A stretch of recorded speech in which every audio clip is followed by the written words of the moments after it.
Yeah, I think you're quite a pathetic individual, actually, if you cannot handle hearing an opinion that you disagree with. It strikes me as so odd. Anyway, David. Yeah, and the vast majority of people who get cancelled are people who have these kind of very sensible opinions and traditional opinions, such as there are two sexes, male and female, and so no, you can't change your sex. David, would you support, would you then criticise the government for cancelling Dan Cassetta for his views? Yeah, he's an expert on nerve agents and I honestly don't know anything about what he stands for and what his views are. So he criticised the government on Twitter. It depends on what conference he was going to, but I mean, he should have the free speech to say what he wants, of course, you know.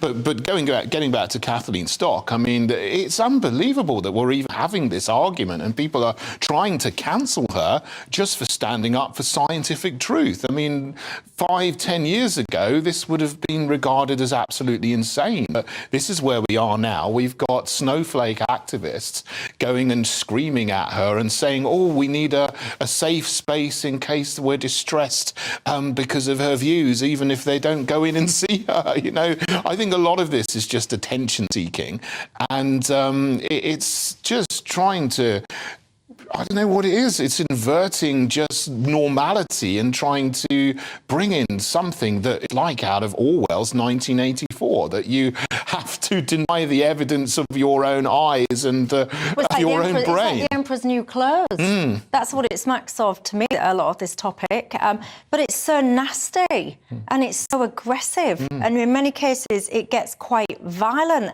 And often, it's often, you know, the young people. And then I think to myself, what are the parents doing with these young people? Because if that was my child who literally couldn't handle hearing an alternate view and needed to go and have therapy because someone said something to him that he didn't like, and I'd be having serious words, and I'd be looking in the mirror as well and saying to myself, what have I done that I've created this child, this young person who is like this? But they're indoctrinated. They're indoctrinated in schools, they're indoctrinated in universities. You've got this new subject, relationships and sex education, that the government has brought in England, Labour's brought it in Wales, the SNP's brought it in Scotland, and they're teaching kids all of this trans ideology. You've got children's picture books where we used to have like Ladybird books and, you know, nice old stories like, you know, Enid Blyton and so on. Now we had a good debate about that one time. But you've got these picture books now that are just propagandizing this trans ideology,